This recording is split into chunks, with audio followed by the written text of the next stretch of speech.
Chapter 5 the romance of the moon.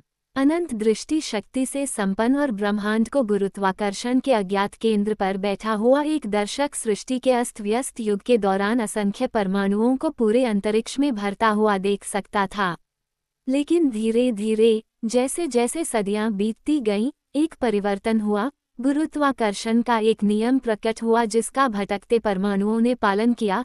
इन परमाणुओं ने अपनी अपनी आत्मीयता के अनुसार रासायनिक रूप से संयोजित होकर स्वयं को अणुओं में बदल लिया और वे अस्पष्ट पिंड बना लिए जिनसे आकाश की गहराइयां बिखरी हुई हैं। ये पिंड तुरंत अपने केंद्रीय बिंदु के चारों ओर घूमने की गति से सजीव हो गए। अस्पष्ट अणुओं से बना ये केंद्र धीरे धीरे संघनित होते हुए खुद पर घूमने लगा। फिर यांत्रिकी के अपरिवर्तनीय नियमों का पालन करते हुए संघनन द्वारा जैसे जैसे इसका आयतन कम होता गया, इसकी घूर्णन गति में तेजी आती गई और ये दोनों प्रभाव बने रहे, जिससे एक मुख्य ग्रह बना जो अस्पष्ट पिंड का केंद्र था। ध्यानपूर्वक देखने पर दर्शक ने देखा होगा कि द्रव्यमान में अन्य अणु केंद्रीय ग्रह की तरह व्यवहार करते हैं और उसी तरह से उत्तरोत्तर त्वरित घूर्णन की गति से संघनित होते हैं और असंख्य तारों के रूप में इसके चारों ओर गुरुत्वाकर्षण करते हैं। निहारिकाएं, जिनकी संख्या खगोलशास्त्रियों के अनुसार वर्तमान में लगभग 5000 है, का निर्माण हुआ। इन 5000 निहारिकाओं में से एक ऐसी है जिसे मनुष्य ने आकाशगंगा कहा है और जिसमें 18 लाख तारे हैं, जिनमें से प्रत्येक एक सौर जगत का केंद्र बन गया है। यदि दर्शक ने इन 18 करोड़ तारों में से किसी एक सबसे छोटे और सबसे कम चमकने वाले चौथे क्रम के तारे को, जिसने गर्व से अपना नाम सूर्य रखा था, विशेष रूप से देखा होता, तो ब्रह्मांड के निर्माण के लिए जिम्मेदार सभी घटनाएं क्रमिक रूप से उसकी आंखों के सामने घटित हुई होतीं। वास्तव में वह इस सूर्य को अभी भी अपनी गैसीय अवस्था में और गतिशील अणुओं से बना हुआ देख पाता। वह इसे अपनी धुरी पर घूमते हुए अपनी एकाग्रता का काम पूरा करते हुए देख पाता। यांत्रिकी के नियमों के अनुसार यह गति आयतन में कमी के कारण तेज हो जाती और एक समय ऐसा आता जब केंद्रापसारक बल केंद्राभिमुख बल पर हावी हो जाता, जिसके कारण सभी अणु केंद्र की ओर प्रवृत्त होते हैं। फिर दर्शक की आंखों के सामने एक और घटना गुजरी होगी और भूमध्य रेखा के समतल में स्थित अणुओं ने सूर्य के चारों ओर शनि के समान कई संकेंद्रित वलय बनाए होंगे। बदले में ब्रह्मांडीय पदार्थ के ये वलय केंद्रीय द्रव्यमान के चारों ओर घूमने की गति से बंधे हुए द्वितीयक निहारिकाओं में टूट गए होंगे, यानी ग्रहों में। यदि दर्शक ने अपना पूरा ध्यान इन ग्रहों पर केंद्रित किया होता तो वह उन्हें बिल्कुल सूर्य की तरह व्यवहार करते तथा एक या एक से अधिक ब्रह्मांडीय वलयों को जन्म देते हुए देख पाता, जो उन द्वितीयक पिंडों की उत्पत्ति थे जिन्हें हम उपग्रह कहते हैं। इस प्रकार परमाणु से अणु तक, अणु से निहारिकाओं तक तथा निहारिकाओं से मुख्य तारे तक, मुख्य तारे से सूर्य तक, सूर्य से ग्रह तक तथा ग्रह से उपग्रह तक हम ब्रह्मांड के प्रथम दिनों से आकाशीय शक्तियों द्वारा किए गए परिवर्तनों की पूरी श्रृंखला को देख सकते हैं। सूर्य तारकीय ब्रह्मांड की विशालता के बीच खोया हुआ प्रतीत होता है और फिर भी विज्ञान के वास्तविक सिद्धांतों के अनुसार यह आकाशगंगा की निहारिका से संबंधित है। एक दुनिया का केंद्र और ईथर क्षेत्रों के बीच छोटा दिखने के बावजूद यह अभी भी बहुत बड़ा है, क्योंकि इसका आकार पृथ्वी से 1400,000 गुना है। इसके चारों ओर 8 ग्रह गुरुत्वाकर्षण करते हैं, जो सृष्टि के पहले दिनों में अपने द्रव्यमान से अलग हो गए थे। ये ग्रह निकटतम से लेकर सबसे दूर तक बुध, शुक्र, पृथ्वी, मंगल, बृहस्पति, शनि, यूरेनस और नेपच्यून हैं। मंगल और बृहस्पति के बीच नियमित रूप से अन्य छोटे पिंड घूमते रहते हैं, शायद किसी तारे के हजारों टुकड़ों में टूटे हुए भटकते हुए मलबे, जिनमें से दूरबीन ने वर्तमान में 82 की खोज की है। इनमें से कुछ क्षुद्र ग्रह इतने छोटे हैं कि उन्हें एक ही दिन में जिम्नास्टिक गति से घूमकर पूरा किया जा सकता है। इन सहायक पिंडों में से जिन्हें सूर्य गुरुत्वाकर्षण के महान नियम के द्वारा अपनी अंडाकार कक्षा में बनाए रखता है, कुछ के पास अपने उपग्रह हैं। यूरेनस के 8, शनि के 8, बृहस्पति के 4, नेपच्यून के शायद 3 और पृथ्वी का एक उपग्रह है। ये सौर जगत का सबसे कम महत्वपूर्ण ग्रह है, जिसे चंद्रमा कहा जाता है, और यह वह है जिसे अमेरिकियों की उद्यमी प्रतिभा जीतना चाहती है।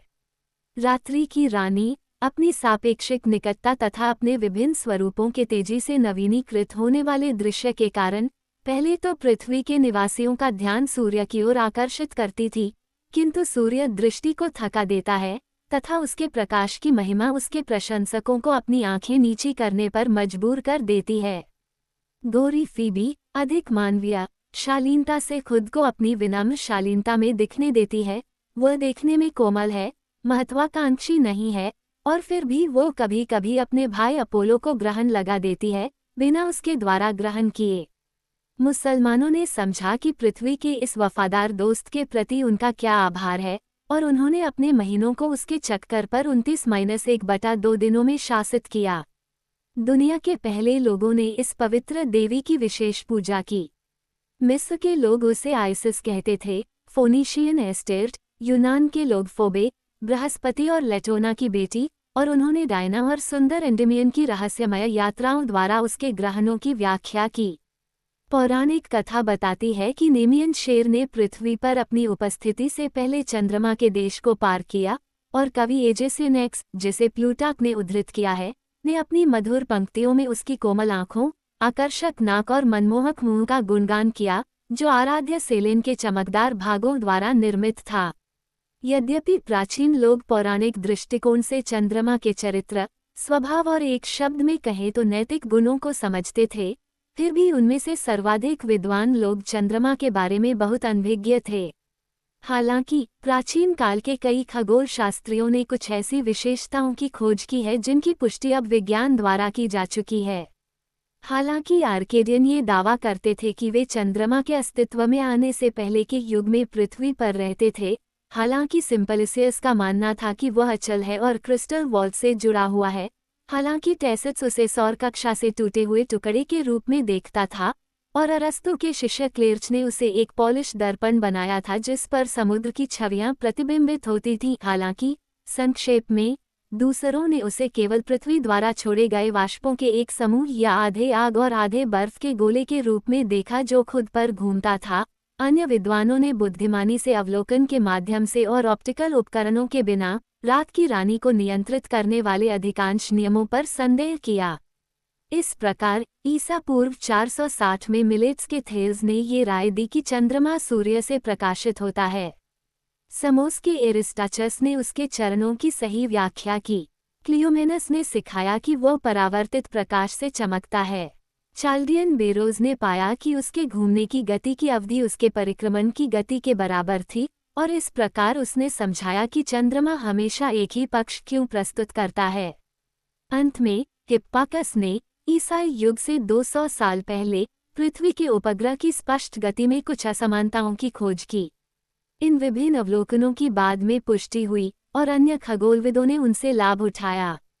दूसरी शताब्दी में टोलेमी और 10वीं शताब्दी में अरब के अबुल वेफा ने हिप्पाकस की टिप्पणियों को पूरा किया, जिसमें सूर्य की क्रिया के तहत अपनी कक्षा की लहरदार रेखा का अनुसरण करते हुए चंद्रमा द्वारा अनुभव की जाने वाली असमानताओं के बारे में बताया गया था।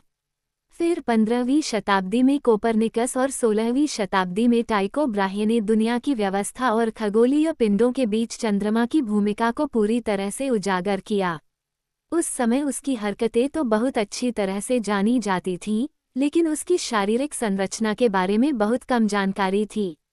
ये तब था जब गैलीलियो ने पहाड़ों के अस्तित्व द्वारा कुछ चरणों में उत्पन्न प्रकाश की घटना की व्याख्या की, जिसकी औसत ऊंचाई उन्होंने 27,000 फीट बताई। उनके बाद डांसिग के खगोलशास्त्री हेवलियस ने उच्चतम ऊंचाई को घटाकर 15,000 फीट कर दिया, लेकिन उनके समकालीन रिक्यूली ने इसे पुनः 21,000 फीट तक बढ़ा दिया। 18वीं सदी के अंत में एक शक्तिशाली दूरबीन से लैस हर्शेल ने पिछले मापों को काफी कम कर दिया था। उन्होंने सबसे ऊंचे पहाड़ों की ऊंचाई 11,400 फीट बताई और विभिन्न ऊंचाइयों का औसत घटाकर 2,400 फीट से थोड़ा अधिक कर दिया। लेकिन हर्शेल भी गलत थे, और श्रोएटर, लॉविले, हेली, नैस्मिथ, ब्यानचिनी, पास्टफ, लोहरमन, ग्रुइथुइसन के अवलोकन और विशेष रूप से एम बोअर और मोइडुला के धैर्यपूर्ण अध्ययन इस प्रश्न को निश्चित रूप से हल करने के लिए आवश्यक थे। इन विद्वानों की बदौलत चंद्रमा के पहाड़ों की ऊंचाई अब पूरी तरह से ज्ञात है। बोर और मोइडला ने 1905 विभिन्न ऊंचाइयां मापी। उसी समय चंद्रमा का सर्वेक्षण पूरा हो रहा था। वह गड्ढों से भरा हुआ दिखाई दे रहा था और प्रत्येक अवलोकन से उसकी मूलतः ज्वालामुखीय प्रकृति की पुष्टि हो रही थी। उसके द्वारा छुपे हुए ग्रहों की किरणों में अपवर्तन की अनुपस्थिति से यह निष्कर्ष निकाला गया कि उसका कोई वायुमंडल नहीं हो सकता।